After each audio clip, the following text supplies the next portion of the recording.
Gitpod is all about helping developers be as productive as possible right from the get-go. If I go into my project settings, I can immediately create a new development environment based on a preferential set of settings.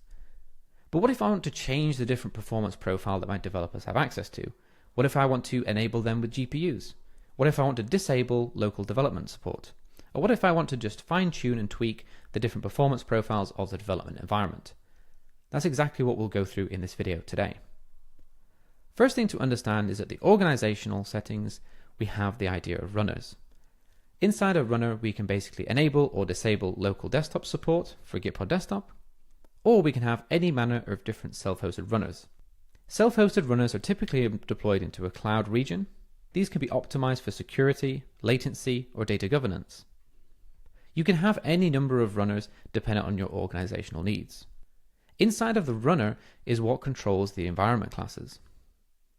You can add new environment classes to expose different performance profiles, or you can enable and disable the default ones, change them, rename them, etc. Once you toggle your environment classes, this makes them available to the organization. To optimize the setup for a specific project, you will use the project settings, and I can then choose from those different classes that were made available at the organizational level on the runner. Through environment classes, you can optimize for performance and cost and security. Through runners and project settings, you can have one-click development environments that spin up in a matter of seconds. Thank you very much.